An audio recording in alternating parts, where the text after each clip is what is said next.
Buenas, ¿cómo están? Hoy vamos a hacer un repaso del decreto 28 del 2017, recientemente dictado por el Poder Ejecutivo. Como se está hablando, es un decreto extenso que tiene un montón de capítulos que tocan diversos temas.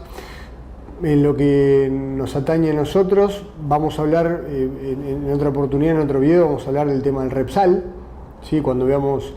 lo vamos a tomar con procedimiento y la ley penal tributaria que tocó la reforma tributaria, y hoy vamos a abocarnos a lo que tiene que ver con embargos de la cuenta sueldo, ¿sí? Para esto vamos a hacer un repaso de embargos en general. Eso nos va a remitir a la ley de contrato de trabajo, el artículo 147, en su juego armónico o analizado conjuntamente con el artículo 120, establece que el salario mínimo va a ser inembargable y se va a poder embargar en las proporciones que determine la reglamentación que superen ese salario mínimo vital y móvil. Recordemos que el salario mínimo vital y móvil hoy es de 9.500 pesos a partir de enero del 2018 y por ende lo que vamos a ver ahora seguidamente en los embargos comunes o comerciales se va a tener que retener por lo que exceda, ¿sí?, de ese salario mínimo vital y móvil. Pero vamos a hacer una distinción primero para ver qué se entiende por embargo y qué tipo de embargos tenemos. Hablamos de los embargos comunes recién y tenemos embargos por cuota alimentaria o por litis expensas. De hecho, la propia ley, en su artículo 120 y 147, hablamos del LST, prevén que en los casos de embargos por cuota alimentaria o litis expensas no va a haber esta limitación del salario mínimo vital y móvil o vinculado al mínimo vital y móvil, sino que el porcentaje lo va a determinar el juez en la medida que prevea o que se mantenga la subsistencia del alimentante. A ver, entonces vamos a explicar un poquito de qué se trata. Cuando hablamos de embargos por cuota alimentaria, hablamos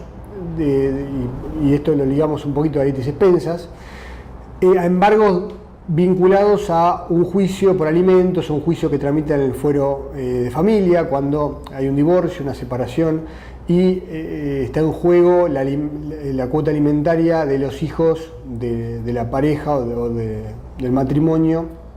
y se define una cuota para que el alimentante, en este caso puede ser, supongamos que es el padre, que el alimentante va a tener que depositar una cuenta abierta al efecto al otro progenitor, a la madre, para cumplir con la alimentación, por eso se llama cuota alimentaria, con las necesidades básicas vinculadas a alimentación, vestimenta, en fin, del menor, del hijo. Digamos que en estos casos, lo dijimos recién, va atado un poquito a las litis expensas, pues litis expensas tienen que ver con los gastos causídicos, y decir, costas, gastos y demás, gastos irrogados a lo largo del juicio,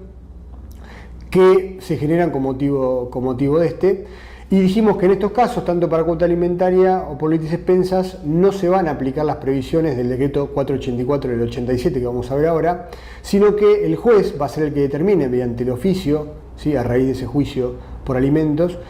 el porcentaje que se va a retener del sueldo. Generalmente lo que se hace es del sueldo bruto, y así habitualmente están redactados los oficios. El juez manda que del sueldo bruto, lo que perciba por todo concepto de trabajador, previos descuentos de ley, se va a aplicar la alícuota que determine el propio juez. Bueno, entonces lo que hacemos es tomar el sueldo bruto, al sueldo bruto le vamos a hacer los descuentos de ley, jubilación, ley 19.032, obra social y eventualmente sindicato, los descuentos que correspondan por ley, y a lo que quede ese neto, a ese se va a aplicar el porcentaje que se va a poner como una retención más dentro del recibo de haberes. Entonces vamos ahora a los embargos judiciales comunes o embargos, habitualmente se los llama comerciales. ¿Por qué? Porque surgen de otros fueros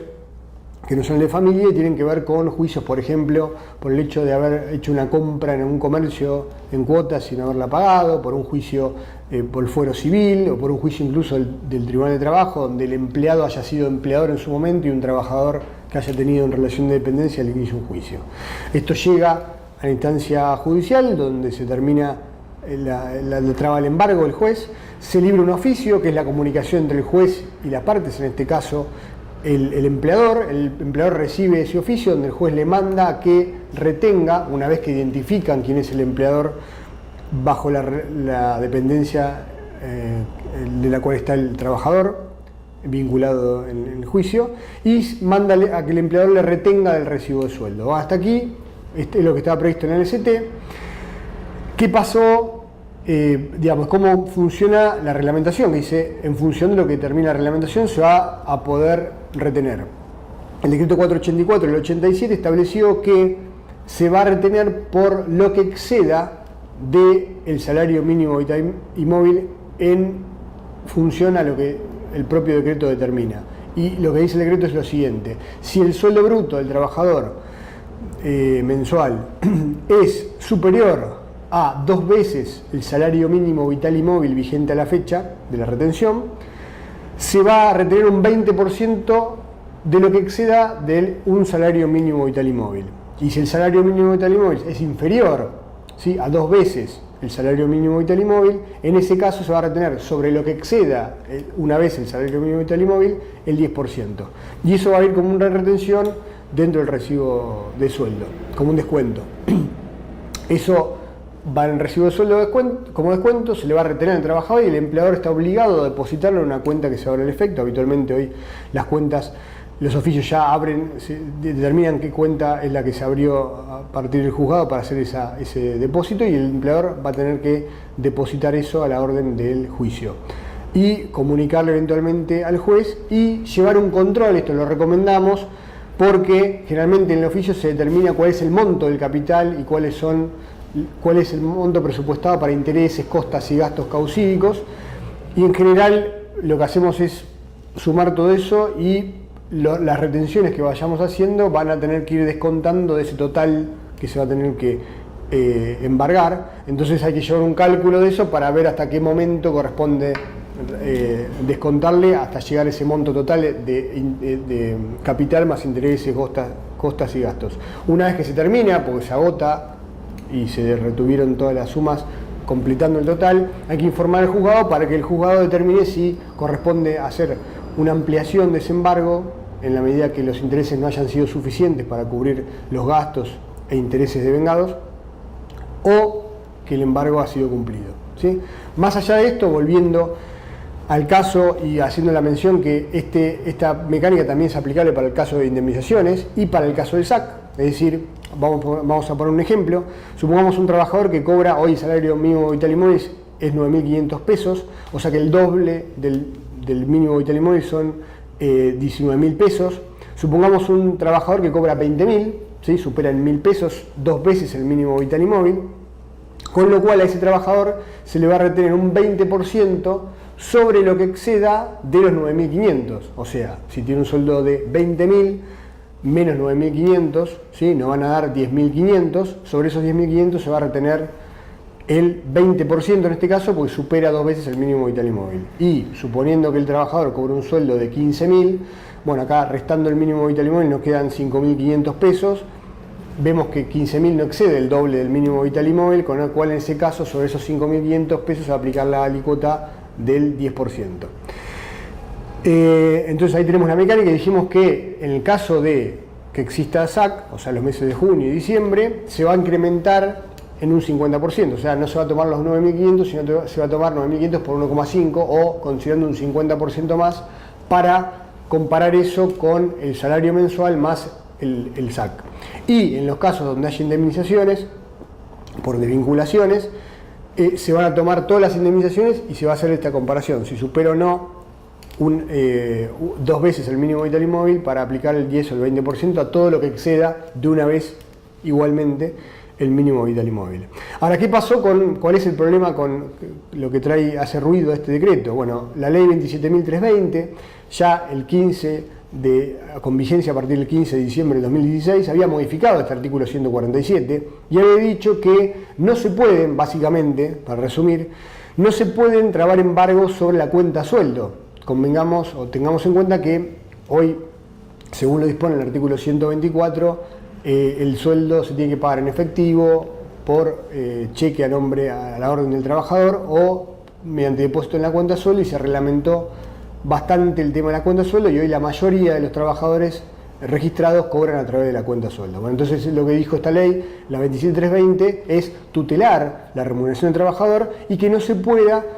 efectuar un embargo o trabar un embargo sobre la cuenta sueldo. Y para esto incluso lo que se modificó fue el tercer párrafo. Dijo, además, cuando el único que está habilitado para trabar embargo mediante retención al recibo de sueldo es el empleador, y además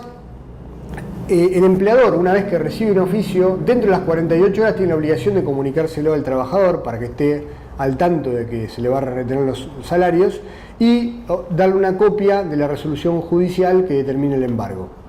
Entonces, ¿qué es lo que dice el decreto este? Bueno, lo que hace es relajar un poco estas condiciones. En realidad, mediante un decreto de necesidad de urgencia,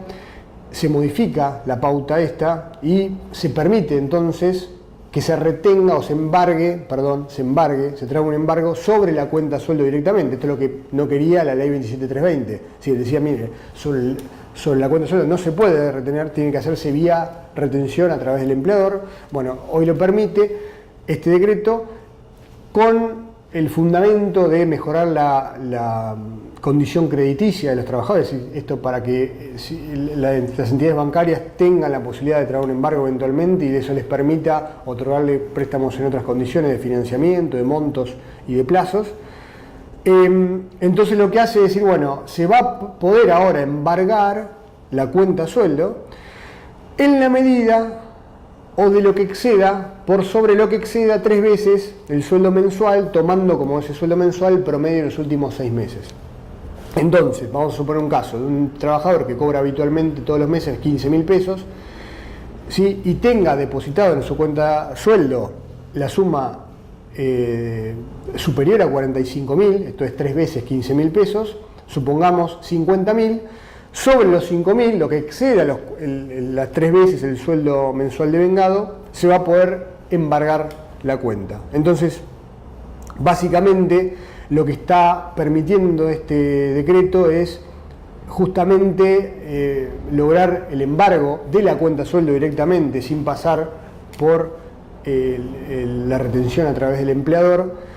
que era lo que no quería o lo que estaba tutelando, lo que se estaba tutelando mediante la ley 27320, y hoy este decreto lo permite. Bueno, es discutible y va a traer cola esta cuestión porque hubiese sido correcto hacerlo a través de una reforma legal, ¿sí? A través del Congreso y no a través de un decreto de necesidad de urgencia, ya que se están modificando condiciones de la relación laboral de la ley de contrato de trabajo. Así que bueno, hicimos un repaso con esto de las nociones vinculadas a embargos y nos encontramos en la próxima.